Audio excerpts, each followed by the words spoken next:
to go tomorrow, Dagestan. Can I go? Yeah.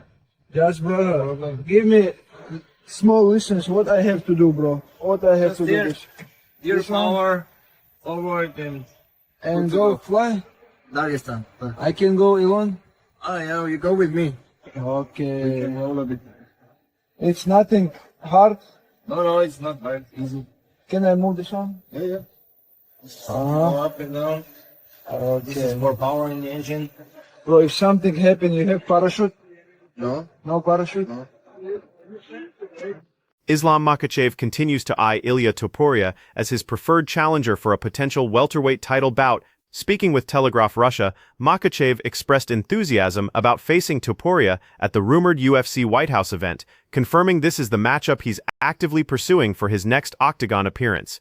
Mike turns to my son and basically telling him, like, that's going to happen. If you have a girl, guys are going to try to talk to him. It's like trying to like he's his fucking father or something. I'm like, what are you doing, man? He's drunk as shit. And then he tells my son, he tells Eddie that he should do something about it. If he didn't like it, he should do something. So a 130-pound kid should do something to Mike Perry if he didn't like him trying to talk to his girl. And then he turns to me and says to me, hey, I'm sorry. I know I'm wrong, but I think you should do something about it. To my face like that. What the f am I supposed to do? You're a mess, drunk mess, trying to bitch up my son, trying to talk to a teenage girl. My whole family's here. My son Anthony's there. What the, like, you put me in a real bad spot, like terrible spot as a father. I used to like Mike Perry. I used to think the whole thing was an act, and I liked it. I liked the act of Mike Perry, the wild dude who does wild shit. And I thought maybe he just put it on for the camera, but it's not. He's an absolute scumbag. No man leaves his wife at home to take care of kids and then tries to talk and pick up teenage girls at an event while his wife ain't around, his wife's home, cooking, taking care of the kids. Like what are you doing, man? Makhachev was later spotted engaging with a pilot while boarding a flight, playfully inquiring whether he could personally navigate the aircraft back to his native Dagestan. You know, Bud talking crazy, acting like he gonna, do something, in the streets, man. He gonna keep a switch. He gonna need a switch if he playing with me. We ain't finna do this in the streets. That was some good, deflection, He didn't really want to answer what I really asked him, and that's to get that work. We can keep it out of the streets, we ain't gonna be playing like that. Don't nobody make it back home. Let's get in the ring. Let's spar. You already know you be out in Vegas a lot of times. You spar up at the Apex, you work up at the Apex. I think it'd be fun. I think the whole world would love to watch. We can go live, we can have some fun with it. I know you still train, just for the lifestyle. I know you still spar, I know you still get that work in. I know you still train. I see Shakur, he thinks something funny. But at the end of the day, right, let's find out. Cause I'm dead serious about that. It's real cute that you talking about, what happened to tough guys on the street. But at the end of the day, man, we in the toughest sport in the world, right? And that's combat sports. So let's see who the best fighter. I ain't street certified. I'm gonna tell y'all that right now, And I heard Bud got popped one time, right? Somebody say you want payday. This ain't got nothing to do with payday. I'm willing to do this for free. Bar, dummy. This is an open invitation to Bud Crawford. Let's do it at the Apex. I'm gonna try to make my way down to Vegas March 7th.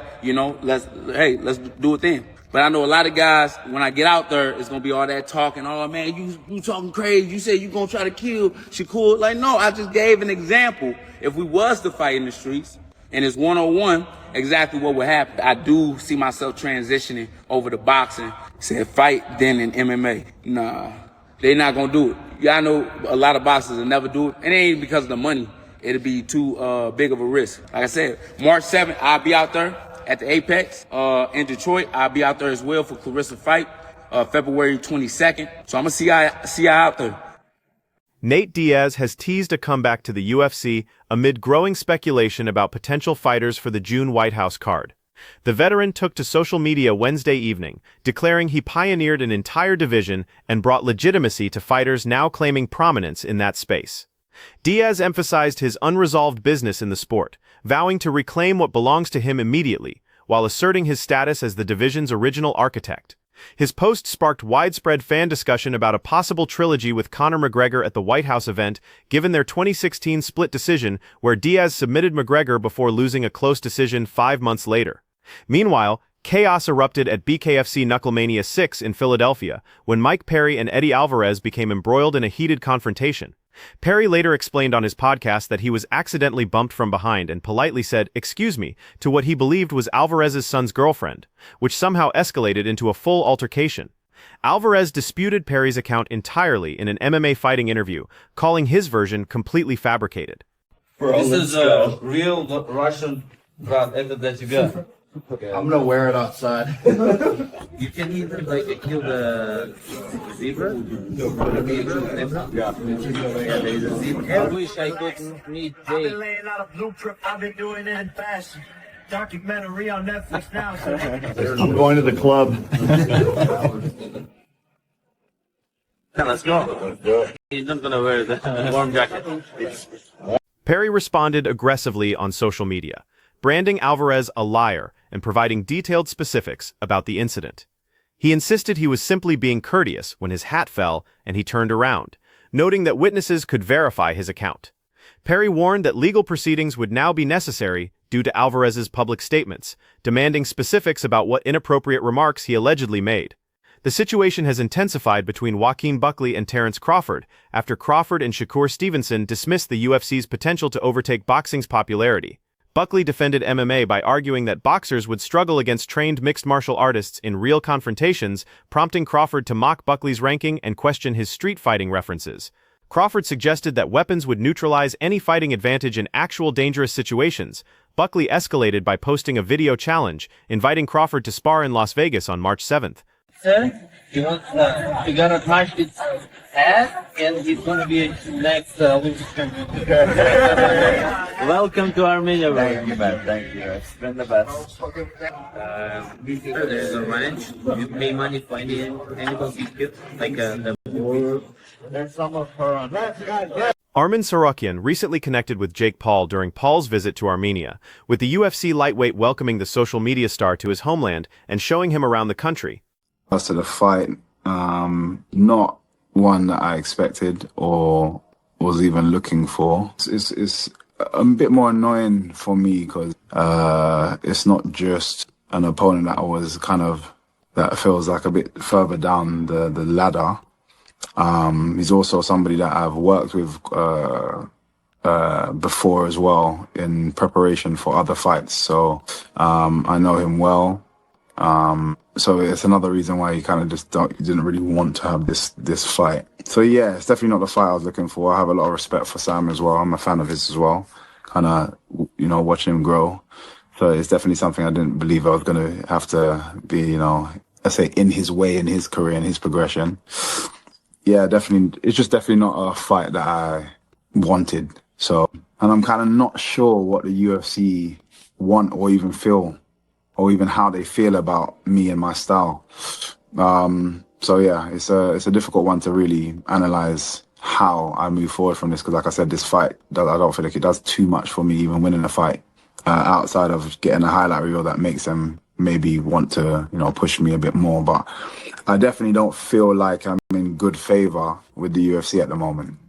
This segment appears to be a brief transitional moment or technical issue in the broadcast. UFC welterweight Jeff Neal has publicly addressed his 5-year battle with substance abuse for the first time. Neal revealed that his addiction began around the time he was hospitalized for sepsis, leading to a devastating period where alcohol and drugs controlled his existence while he somehow maintained his ranking in the competitive 170-pound division. He admitted the longest sobriety stretch during those 5 years was merely 2 weeks, typically occurring before scheduled fights, when he would briefly reduce his consumption before entering the octagon, unprepared and out of condition.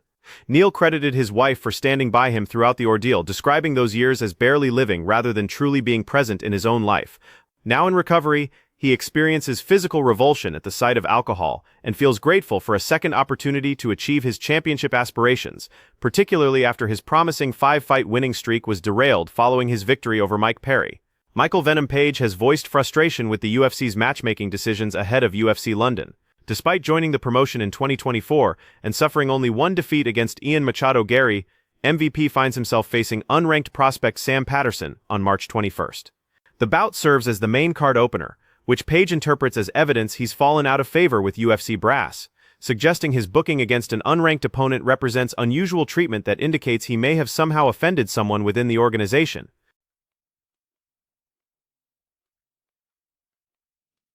Jailton Almeida's UFC tenure has concluded following consecutive decision losses that derailed his championship trajectory. The formerly 6th-ranked heavyweight was approaching title contention before falling to Alexander Volkov at UFC 308, then suffering another setback against Rizvan Kuniev at UFC Vegas 103. Fan criticism of his wrestling-heavy style and calls for his release following the second defeat ultimately resulted in his departure from the promotion Thursday morning. The decision sparked mixed reactions, with some supporters arguing the cut was premature given his previous success record of just one loss in over 10 fights before his recent skid, while others questioned why fighters like Tai Tuivasa remain employed despite longer losing streaks. The third-place internet meme comes courtesy of Fight Sport Focus. Second place belongs to a submission from Nutrock on the M8 platform. The top meme was created and shared by Undisputed Take. This appears to be an expression of amusement or reaction to the preceding meme content.